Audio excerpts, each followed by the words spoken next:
everybody. Welcome to Connecticut Style. Well, Fellowship Place right here in New Haven helps adults with chronic mental illness lead more fulfilling lives. And today they're going to share with us about their expressive arts program that's helping members express themselves through art. Plus, we're eating well today. That's because Anthony Peluso and his son Anthony Jr., well, they're both back to show us how to make their seafood cannelloni with a delicious sauce. And if you haven't heard about Marian Salzman, odds are her predictions have had an influence on your life. Today we're going to hear all about her interesting social media predictions for 2010. That's right. So grab your cup of coffee. I've got mine. Get ready to sit back and relax. You are having lunch with style.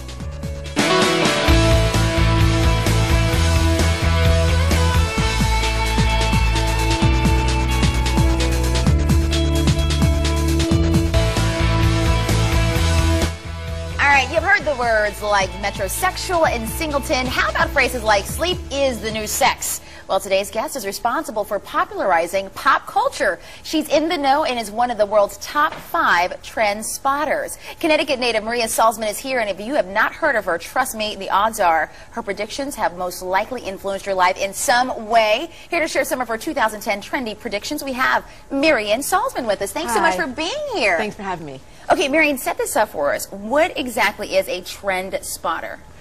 It's probably somebody who, in my case, is a social researcher who knows how to dig really deep, look for patterns in data, look for patterns in what people are talking about, and then extrapolate and say, okay, if that's going on, pattern likely reveals. So it's a bit of being a human behaviorist, it's a bit of being a journalist.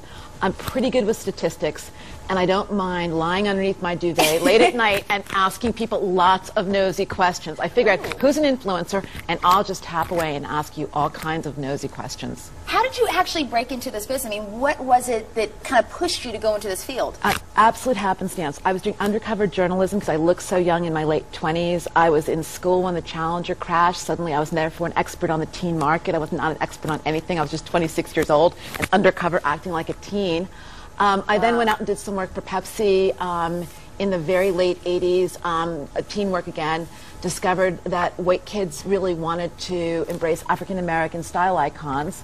That became a whole other area for adventure. And then in 92, I guess, 92, 93, discovered that America Online was the best way to be nosy any of us had ever seen. I went and asked them for the rights to do online market research, and it changed my life. You were one of the first to do so. Actually was the first. It wasn't like I was scientific. The day I wrote my business plan to do American Dialogue, which became Cyber Dialogue, it was the day I learned how to install the disk.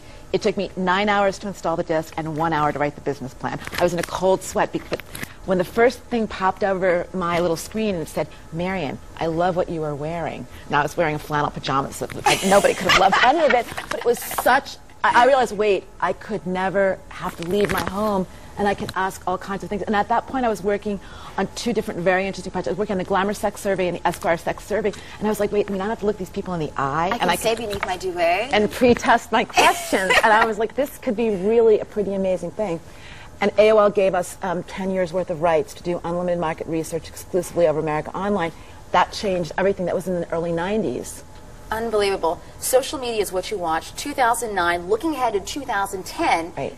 Let's talk about some of the predictions. What are we going to be seeing? What trends do you think we're going to be seeing when it comes to, like, one of the things you talk about is hyper-localization? Right. Global is over for right now. I mean, we don't even understand what went on in Copenhagen. If we're sitting here in Connecticut, we just don't care. We wish we cared. We don't care. Okay. What we really care is our own community. We care about the 5 to 10 miles that make up our everyday lives. We're going to dig very, very deep into that community. We're going to get very, very involved in issues. We're going to use local Twitter maps. We're going to use local Facebook maps. We're going to look at all kinds of local online directories. We're going to start to patronize local retailers and local service providers that are all right here. We don't want to venture very far. For another trend next year, you talk about in 2010, you say bad credit, whatever. Everybody has bad credit. Well, because... so what does that mean? We're going to be less judgmental for people who do have bad credit? You know, the whole idea of managing your credit was grounded in the fact that real estate was going to keep appreciating. Okay. But guess what? The economy fell out from underneath us. Even if you pay your prime mortgage every month, your debt-to-credit ratio is falling apart. So we've just kind of shrugged our shoulders and said, you know what? Our credit score is not our identities. We're going to let that go, and we're going to start to judge one another based upon, do we prioritize in our family's basket of expenses the right issues? Are we paying for our kids' education, first and foremost? Are we inviting friends and family over for potluck meals? Are we putting our money behind the right kinds of things? It's no longer going to be the era of the expensive restaurant. Right. It's going to be, how many people can I invite for Sunday brunch? Oh, I like that, though. I like that aspect of that. Okay, now this is the one that I really love. Ladies, are you listening up? Sorry, guys. Who's the techie now is another trend she talks about. And you say that because more women are going to be embracing social media than men in 2010. Yeah, I mean, it's really true. It's the social part of social media. We don't care how it works. We love to just gab. It's gab, it's exchange information, it's clip and save, it's preview dating, whether you're preview dating a new pair of boots. I mean, checked out your boots, and I'm thinking, like, I like her boots. Like, I have to, like, find out where she got those boots. But it's like you check out what somebody else is wearing, you share it with a friend, you can go to all these stores online, you can go online, you can go to literally online dating. Women are on there and they're sharing it with their friends. It's that same exact experience of going to the proverbial mall. You can do it with other people via social media. And you can do it 24/7, 365. It doesn't matter where in the world your friends are. They're available to you. And you can make new friends based upon passions and interests. Marian, do you see more of a rebirth and kind of like a revitalization for women in 2010? Meaning, are we becoming more entrepreneurs? Sure, because the other thing you can do is you can raise a family, you can be at home, you can work any part of the 24/7 day. The original workday was invented around when men were available to work. That's right. And social media means it's possible for when women work. I have a woman who's working for me full time. She works 7 in the morning till about 11 o'clock when her kid's in school, and then she doesn't start working again until 8 o'clock at night after her kid's been put to bed. She works a full 40-some. But she's not working those conventional hours. She's working smarter. She's working from Charlottesville, Virginia. She's not working from New York City either, even though our office is in New York City. Social media allows you to be free. It allows you to maximize your potential if you're someone who can really manage your potential. Let's talk about Facebook versus Twitter. A lot of us here at the station are on Facebook, Twitter. We're all doing all of that.